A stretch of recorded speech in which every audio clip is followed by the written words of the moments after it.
Assalamu alaikum everyone. I'm Sadman Joshim Saqib. My topic for the presentation is Stuxnet Cyber Attack.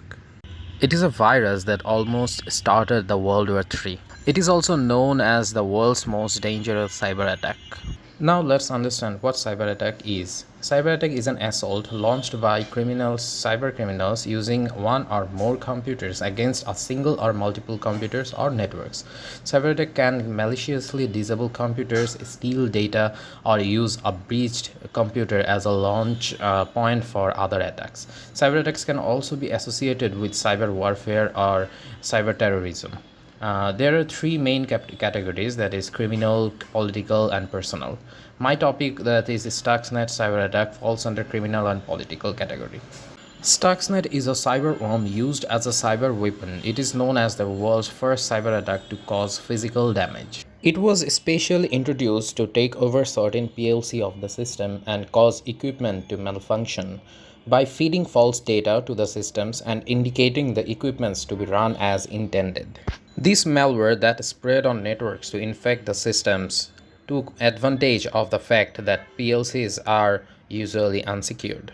They are behind firewalls and run by the other computers that are secured. Once it is inside, it had the ability to reprogram PLC controlling machinery. It gave the possibility of altering how machinery being controlled will run. For example, if I have a Word file which is infected with the Stuxnet malware and I open it, the Stuxnet malware will immediately initiate along with it underline, and without my knowing, it will take over my computer. In the background, we found that it spread at first in Microsoft Windows, and it was developed on June 2009 by suspecting involvement of USA and Israel. The spreading of this malware began late 2009 and early 2010. It was discovered in July 2010. It almost destroyed around 1,000 Iranian nuclear centrifuges in a uranium power plant. So how this started spreading? Basically, it was thought that it was solely purposely added or plugged in through USB port or added hardware PLC equipments. Sometimes it copies itself to open file share network. It attacks Windows RPC service. RPC service allows two computers to communicate. It can affect the Siemens database software. After reaching to a certain network server, it starts updating itself. Now let's discuss how it works. It spreads on its own. It looks for central system computer to disrupt centrifuges. Even after detected, malware destroys all data about the hacker identity.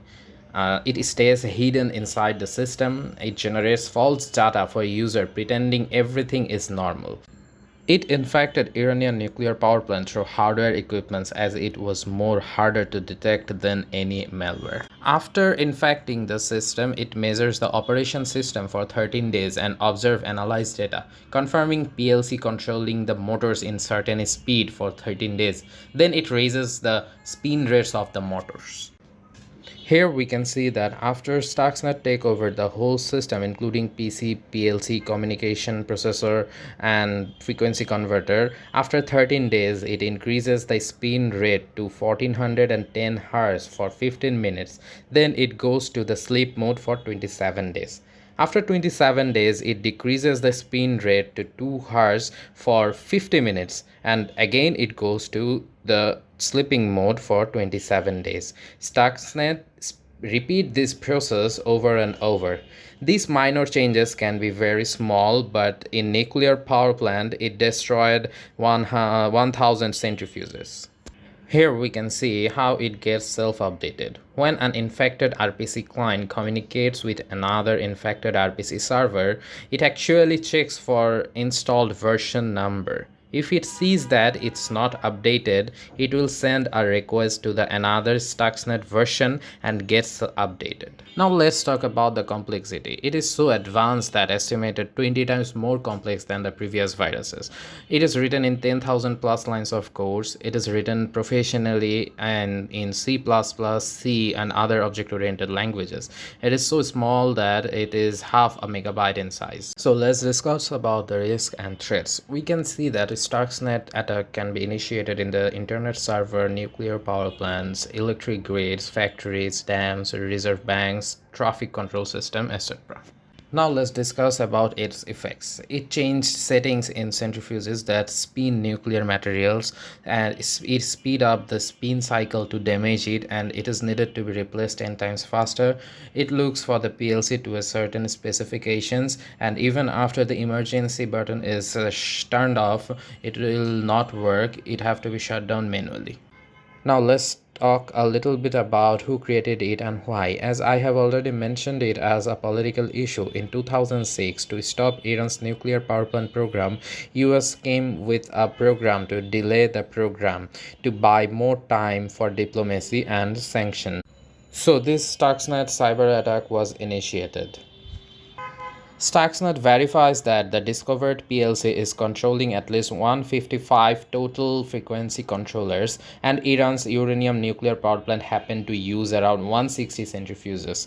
So we can assume the people acting behind it. It stole encryption keys from Realtek and Gemacron. It fakes public key encryption, backtracking cryptography disguising as a Realtek software. By this, it enters as an authentic device by using these digital signatures. For solution, we can say that the system should have proper encryption and key management so that they can prevent a disaster like this from happening. Encryption key management like HSM has built-in encryption and decryption service. With an HSM, the encryption key never leaves the appliance, keeping the encryption key separate from the data it protects. By using encryption and key management, Iran could have possibly prevented Stuxnet from modifying the source code that caused their servers to self-destruct. For prevention, the system should use scanning or banning USB sticks in sensitive facilities and endpoint security software to intercept malware before it can travel over the network. To separate the industrial networks from general business networks with firewalls. Closely monitor machines that automate industrial process and monitoring and log all activities on the network, implementing strong physical security for access to industrial networks including card readers and surveillance cameras. Thank you for the listening.